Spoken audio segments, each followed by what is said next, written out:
Some insights into Radhakrishnaayi's early life. As we know from several sources, Shirdi was a small village till 1905. Initially, the precincts of the masjid where Baba stayed were cleaned by Baba himself. Later, this work was taken up by Sri Nevaskar, who used to sweep the streets of Shirdi in particular, where Baba walked. Subsequently, this task was continued by Sundara Bhai, a young Brahmin widow who came to Shirdi from Pandaripura in 1905 or 1907 due to the promptings of Sri Nana Chandorkar, who knew her as a young girl staying with her grandfather in Ahmednagar. Nana was a friend of her grandfather. Later, Nana Sahib came to know that Sundarabai lost her husband at a young age and that she learnt music, dance, painting and other fine arts. She also learnt the Puranas and Shastras from her grandfather. She overcame her sorrow of losing her husband by reading Ekanath Bhagavata, Jnaneshwari and many other religious books. Nana also heard from common friends that after she lost her grandfather, she was staying alone at Pandaripura. As gleaned from the book Radhakrishnaayi by Kotharu Sri Satyanarayana Rao, when Sundarabhai was born, her mother Maushibhai felt that a divine personage was born in human form as this child to get release from a curse. As an 8-year-old, she used to go to the temple of Vithala regularly. People who listened to her rendering of Abhangas were spellbound by her sweet voice. She got married at a very early age. As per the family tradition, she was asked to offer coins onto both the hands of the family priest. It was believed that by doing so, the married life of the bride would last as many years as the number of coins donated. Sundarabai held back 2 coins in between her fingers and then donated the rest. The family was upset by this act, but Sundarabai was not. When her husband passed away, merely 4 days after the marriage, she took it as a divine will and was not unduly upset. However, her in-laws did not take kindly to her worship of Vithala, her singing of Abhangas and participation in other religious activities. Her moments of ecstasy were thought to be moods of madness. As a result, she returned to her parents. She spent her time in the service of God and in solitude. She often talked to herself, was immersed in her own world, and meditated for long hours with half-open eyes. Seeing this, her mother made her study the Ramayana, the Mahabharata, and the Bhagavad in depth. The girl also read the lives of great saints and imbibed their spirit of freedom. She longed to fly free like a bird released from a cage. She expressed a desire to become a sannyasin, but her mother objected. To test her physical and moral strength, she even decided to travel around as a mendicant on her own. By divine will, food and travel expenses got arranged miraculously without any difficulty. She traveled to many holy places. Meeting several yogis and sadhus on the way helped her to learn many spiritual secrets and yogic feats. She returned home with a divine glow which made her mother and others believe that she was immensely blessed with divine grace. The priests of Vithala temple did not approve of Sundarabai's conduct, especially the travels she undertook on her own. They could not gauge the spiritual heights she had scaled. Out of cussedness, they did not allow the palki procession of Vittala to stop in front of her house. She appealed to Nana Sahib, the then Tahsildar of Pandharipura, to intervene, but the priests did not relent. As per the narration of Srimati Anaga, a third-generation relative of Ai, in an interview given to the Global Sai Satsang, Ai was born to Ganesh and Venutai Shirsagar. She said that Ai's mother was very learnt and conducted Bhagavata Saptas at the temple. She was a great influence in Ai's life, as Ai learned all the important scriptures from her. Ai greatly adored and worshipped the brass Vigraha of Lord Sri Krishna presented to her by her mother at the time of her wedding. Ai had a mellifluous voice and sang abhangas and bhajans with great devotion. Seeing her spiritual inclination, her family took her to the Kanya Gurukulam of Upasani Baba at Sakori, where she spent some time before going to Shiradi. Her kutir included a bed and a raised platform where the idol of Lord Sri Krishna was kept with 2 photos of Baba on either side. Nana Sahib, being highly impressed with her deep devotion to Vittala and convinced of her divinity, suggested that she be guided by his guru Sri Sai Baba of Shiradi. In 1905, he took her to Shiradi. After reaching Shiradi and having the darshan of Baba, Sundarabai realized that Vittala himself had staged the drama of the anger of the priests and led her to her guru. After the darshan, Baba asked her to stay in Shala, which was once a horse stable according to some. She grew tulsi plants around it and named it Vrindavana. The first meeting between Nana and Sundarabai is described poetically in the Telugu book Sri Shirdi Sai Bhagavatam by Srimati Pavani Nirmala. This book is translated into Kannada by Srimati Savitri Bhaskar. The Telugu book was inspired by Radhakrishnaayi by Sri Kotharu Satyanarayana Rao.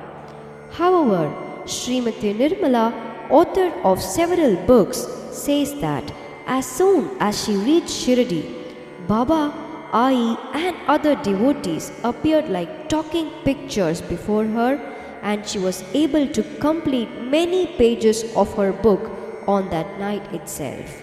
To return to the main story, the Kannada translation describes the first meeting of Nana and Sundarabai vividly.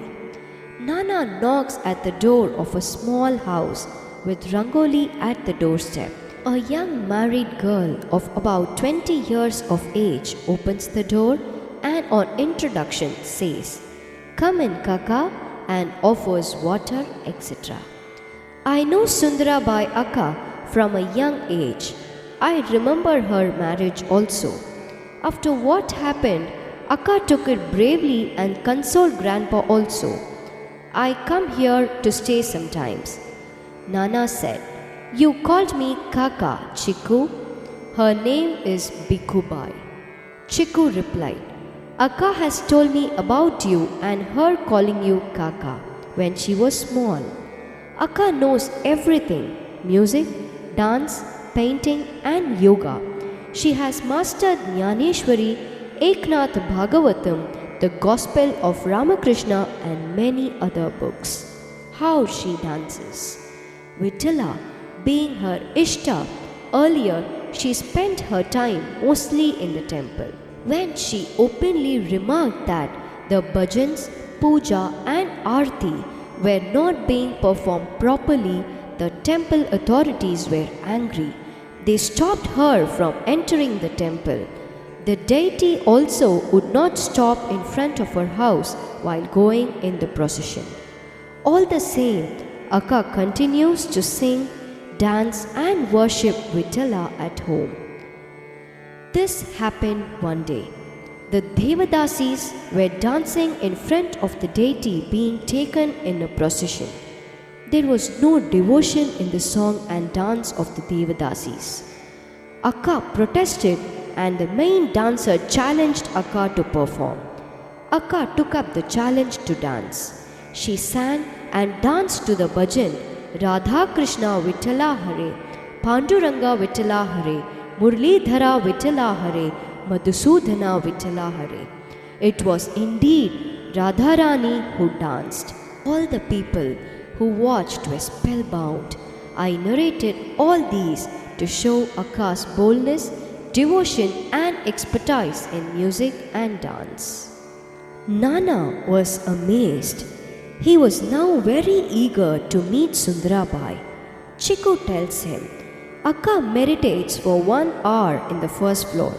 Now let us go up quietly. Only 5 minutes are left. In the room upstairs, the picture of Vittala and a small idol of Sri Krishna and some other idols were there. Dhupa and Deepa were being offered. A young girl dressed in white, covering her head with the end of her sari, was seated on deer skin in deep meditation like a marble statue. Nana looked at the young girl as she got up from meditation. Her face was fresh like white jasmine. A smile adorned her lips on seeing Nana. The black flowing hair touched her knees. In her sweet voice, she said, Kaka, welcome. Did Chiku tell all the details? We will go down and have something to eat and talk. They started talking after eating food. Nana said, I am very happy to see your devotion and strong will and yoga sadhana. What you need is upadesha from a guru like mine. You have certainly heard about Sainatha, haven't you? Please come to Shiradi. Some accounts say that she was already worshipping a picture of Sainatha. Sundarabai replied, I will certainly come, but not now. I will agree to stay there only if I see my Vittala in your Sainatha.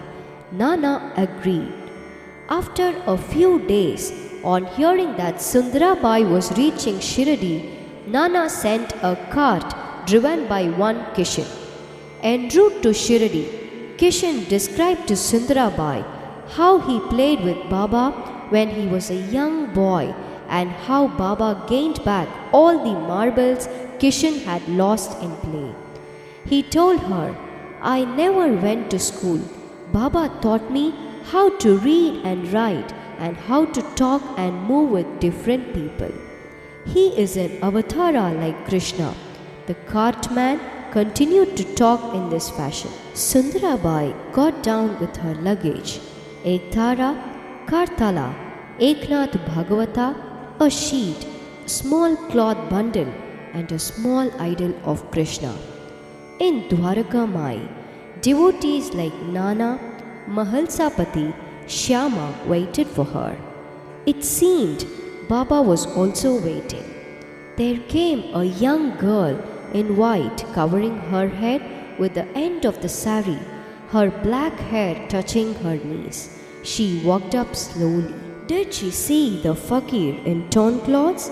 Nay, she saw a handsome youth wearing yellow silk with a flute tucked at the waist, the peacock feather moving on the black tresses. One moment he gave darshana as Muralidhara with one foot held at an angle and the other steady. The next moment he appeared as Vittala with both feet held together on the brick. In fact, she saw all the gods inside. The melody of Meera rose up in a voice sweetened with prema. Chakra Rakhoji, O Shyama, make me thy servant in Vrindavan so that I can see you every day, first thing in the morning, moving among the flowery bowers. And so Janabhai sings of Vittala as Likuruwala, our Vitala has many children. Namadeva holds his little finger. The songs flow in a torrent. Nobody moves. Baba sits like a statue. Lamps keep burning. Who is this fairy? It is a silent question in every mind. The music stops suddenly. Sundarabai places the idol of Krishna at Baba's feet and bows down. Baba looks at that form of Sundarabai, a form in which Radha and Krishna are united. Krishna is the life breath. Radha is the movement of the same. Baba says, Radhakrishnaayi, you have come. You are always with Krishna. I name you like this. I will also call you Ramakrishna. You can stay here.